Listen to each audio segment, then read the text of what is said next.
In the previous couple of weeks, we have been attempting to cover as many Easter eggs in the Borderlands series as possible. So far, we've featured Borderlands 1 and Borderlands 2, but there are a lot of Easter eggs that were in the Borderlands 2 DLCs that weren't in my previous Borderlands 2 video. So today, that's what we're doing, looking at 15 Easter egg secrets or references in the Borderlands 2 expansions. As was the case with the previous Borderlands videos, all of the Easter eggs in this video were recorded by another Easter egg YouTuber by the name of Garbett. Garbett is always uploading the latest Easter eggs in the latest game, so if you enjoy video game Easter eggs, make sure you subscribe to him by using the link in the description. Anyway, without further delay, let's get started. So first up, we'll take a look at a couple of the movie references in the DLC packs. If you recall, in the first Borderlands 2 video, we covered a pretty cool Easter egg where you had to take Geary's unbreakable gear all the way to the top of a volcano while not being allowed to fast travel or drive. This journey was meant as a reference to Frodo's journey with the One Ring in the Lord of the Rings films. Well, it seems that just the one Lord of the Rings reference wasn't quite enough, as in the Tiny Tina's Assault on Dragon Keep DLC, you can hear Claptrap say this.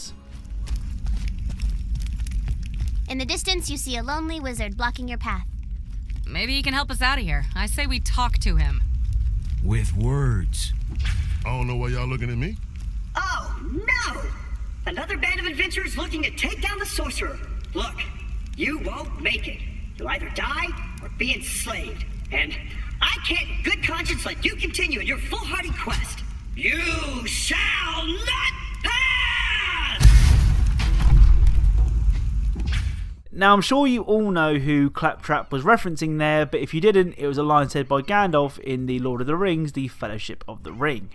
You shall not pass! That's not the only Lord of the Rings reference that can be found in the expansions either. Who could forget this guy?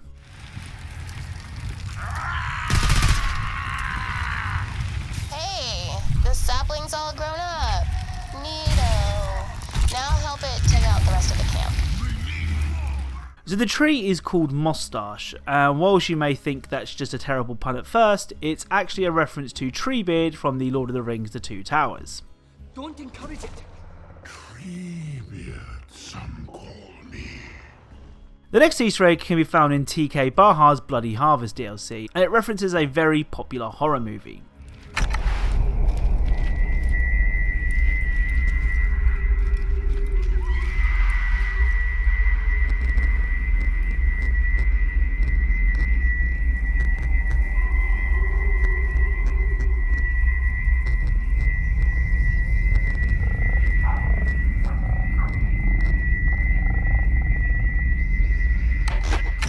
So that tape, which just happens to be sitting on the edge of a well, is a reference to the movie The Ring. You know, the one where the girl climbs out the TV. Surprisingly, the film hasn't been referenced in video games all that often, but here's a clip of the tape from the film just so you can see the similarities.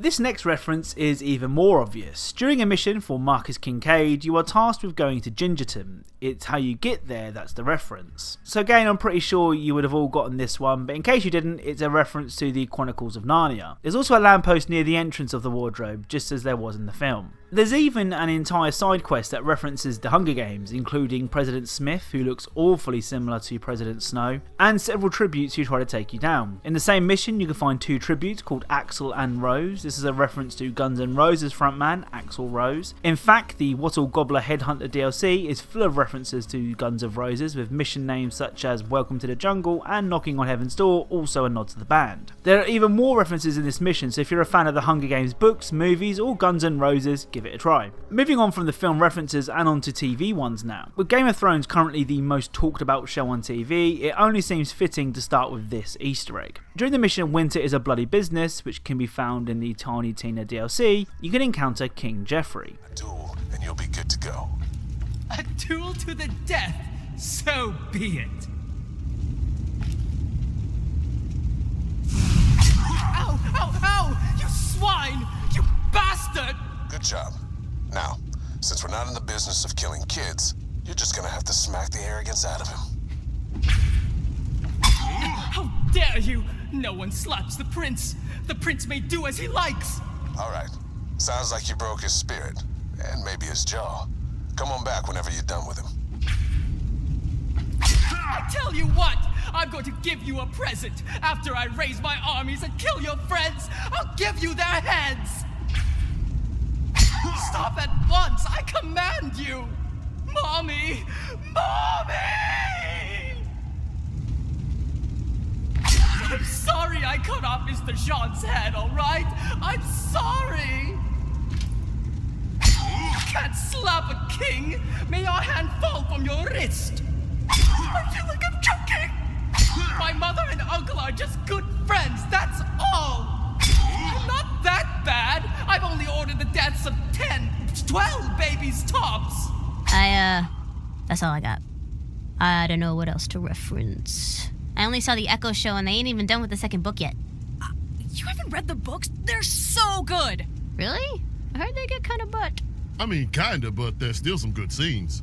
You could just wait for the show to catch up, though, or that's fine. What the hell are you people talking about? So, King Joffrey is an obvious reference to King Joffrey from Game of Thrones. I also love the way that if you hit Joffrey enough, Tina says that she has run out of references, which is a nice fourth wall break. From a very popular reference to one that I'm not sure many of you will have heard of. During the Game of Games mission, once again found in the Tiny Tina DLC, you'll have to shoot magic missiles at the darkness. Now, I'm not ashamed to admit, I had no idea what this one was referencing, so I asked Garbett and he pointed me in the direction of this video. Why are you casting magic missile? There's nothing to attack here. I'm attacking the darkness. Fine. You attack the darkness. That video was created by the comedy improv group Dead Alewives, and as I said, I had no idea who they were. Let me know if you've heard of them down below. Moving on, and let's see if you can guess who this chef is supposed to be. Anton Smith here. Well, you know who else is a chef with a name close to Gouda Ramsay? That's right, it's Big Bird from Sesame Street. No, of course not, it's a nod to TV chef Gordon Ramsay. The final TV reference is to Between Two Ferns. Well, it's sort of a TV show, though most episodes were aired online, there was a special which aired on Comedy Central, so that counts, sort of. Anyway, the Easter egg is this.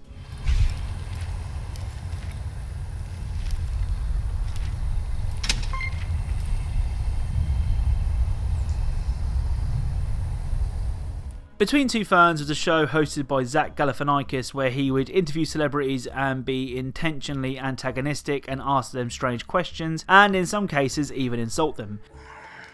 Is it hard for you to maintain a suntan? Why? Because you live in your wife's shadow?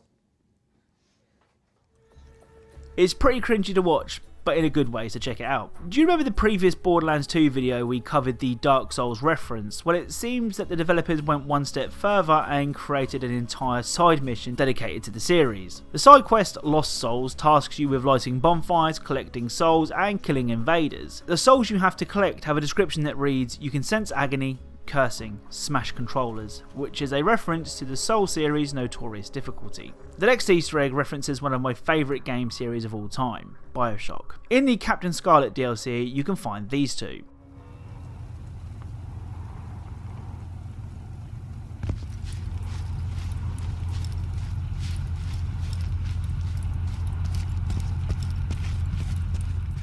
If you manage to kill the Big Daddy without harming the little sister, she will give you the little Evie gun. Hopefully this Easter egg won't take any explaining as you have all played this fantastic game.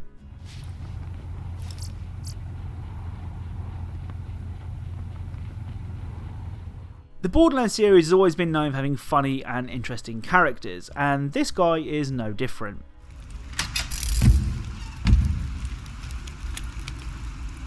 Welcome.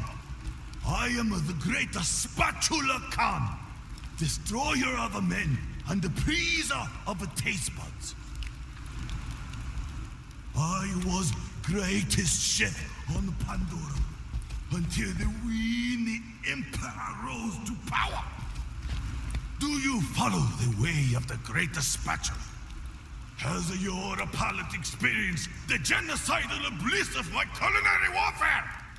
So Spatula Khan is an obvious reference to the Mongol leader Genghis Khan. The final Easter egg might just be my favourite in the game. For too long, poor Claptrap has been the butt of jokes, but today, all that changes.